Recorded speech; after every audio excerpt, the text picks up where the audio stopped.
One of the things I want to talk about tonight is the financial difficulties that we're faced with as a tribal nation. Like many tribal nations, there's going to be a lot of financial difficulties we're faced with, especially with our number one revenue being shut down, which is gaming. Most tribes depend on gaming revenue to fund programs and per capitas and elderly services and education and health care and stuff like that. You know, there's a lot of programs that we've assumed financial responsibility for ourselves through gaming revenues. And, you know, I've spent some time taking a look and studying how our tribal leaders for our Oneida Nation are handling themselves in a very critical situation in time, where we're faced with a reality that we've never thought we'd have never probably even fathomed or imagined we'd be faced with, and here we are.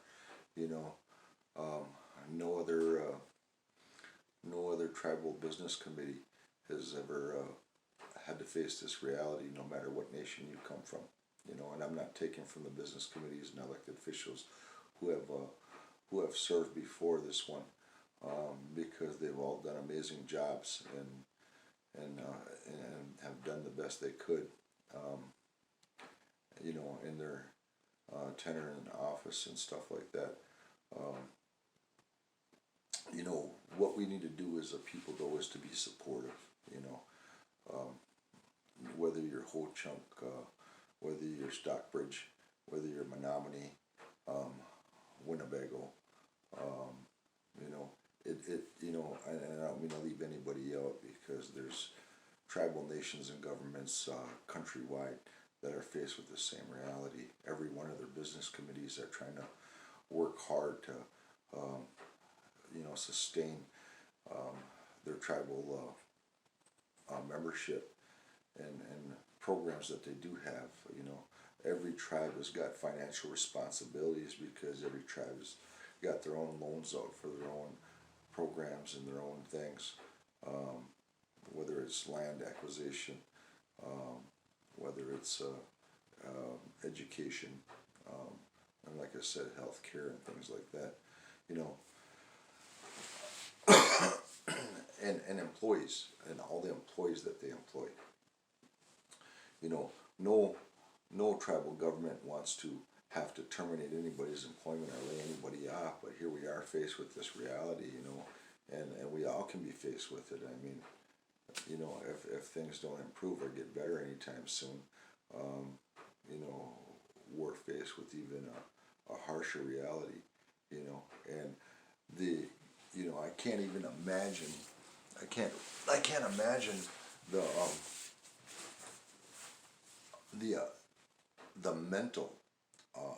mental stress that this would cause on anybody being in, whether you're a chairman for a tribe, vice chairman, a treasurer, or a council member. I can't imagine the stress and that would come from having to be in the positions that you're in, you know.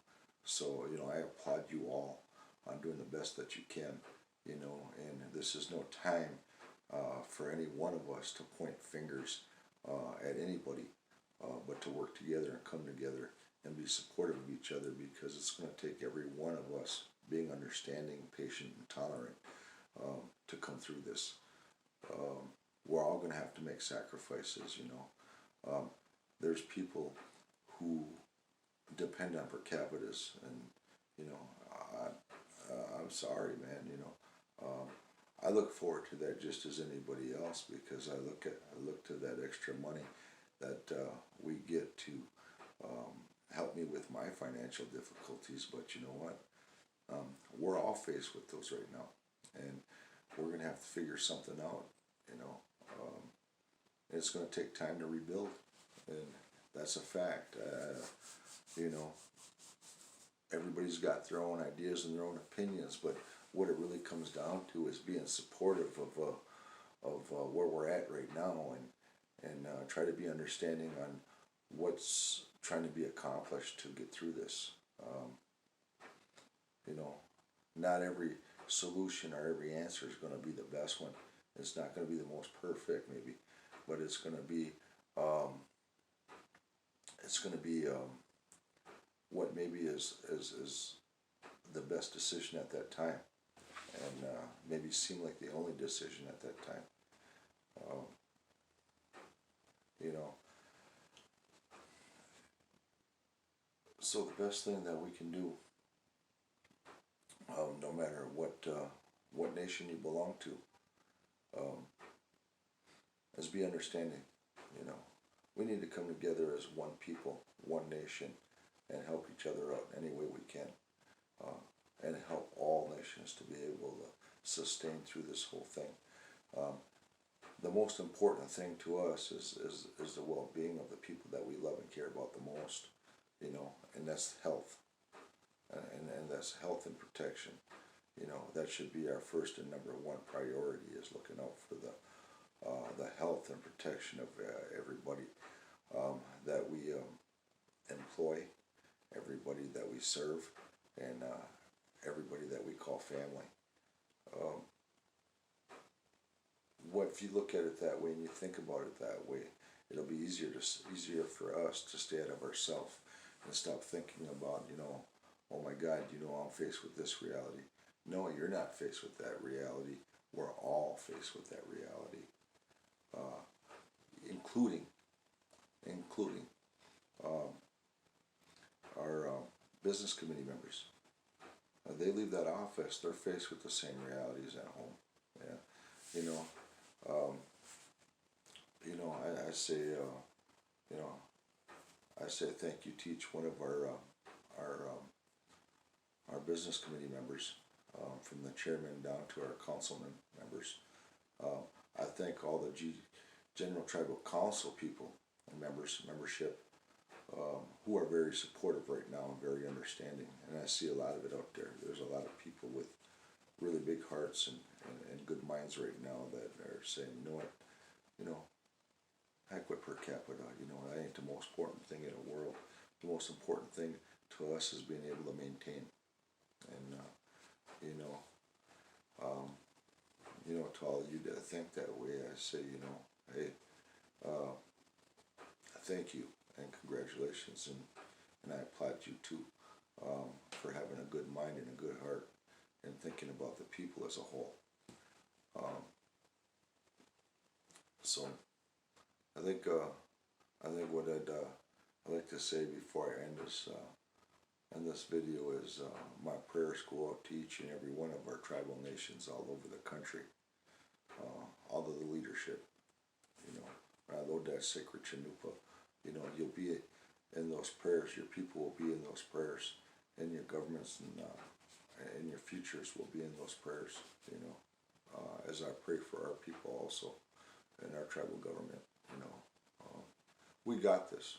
As long as we stand together, we work together, we can get through this. But that's what it's going to take. It's going to take every one of us being understanding, patient, and tolerant, and willing to make those sacrifices for the better of all to come through this. And we will. We'll get through this. We know what it's like to have nothing. Many of us my age, I'm 53 years old. Many of us my age and older, you know what it's like to grow up dirt poor before gaming, when we had nothing, absolutely nothing. And we know what it's like to experience those hardships. We've seen what it was like for our parents, living month to month sometimes. You know, they were tough times back when we were coming up before gaming, and now everything's at a larger magnitude, and there's more programs, there's more buildings, there's more businesses, and there's more things that have to be paid for, and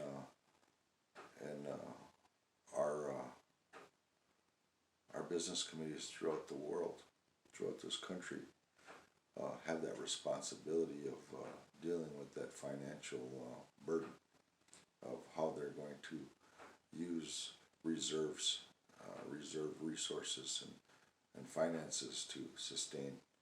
And they got to juggle all this stuff around, plus they got employees, plus they got to look out for health care and health risks you know, and protect our people from that. So, you know, it's this is something that I've been thinking about the last couple of days. So, uh, you know, to Tahasi and and Brandon and the rest of our business committee members. You know, I say Wopla, Wopla, thank you. You know, you guys are doing an amazing job. Keep your head up. You know, you're carrying us through something right now. Y'all carrying us through something right now that that we've never been faced with before. In our existence in Wisconsin, we've never dealt with anything on this magnitude, even before gaming. You know, that could wipe people out and stuff like that. You know, so you guys, you know, give yourself some credit. You guys are doing an amazing job. I know the emotional anguish that you're faced with, and the stress. I can't even imagine. I wouldn't want to be in your position. I do not envy the responsibilities that you had to assume right now. None of us had to, and we're all facing the same reality right now. And it doesn't have a title. You know, it's called fate, I guess. I don't know. But my thoughts are this, you know, I like to think that we have an entire nation behind you. And I'd like to think that every other nation has got an entire nation behind them. And let's all stand together. We got this. We can get through this. And, you know, with a good heart and good mind. That's the way our people have always been for hundreds of years. Good heart, good mind. And that's what we need right now. Stay out of ourselves and think about each other. And we'll get through this. Sudoku Show.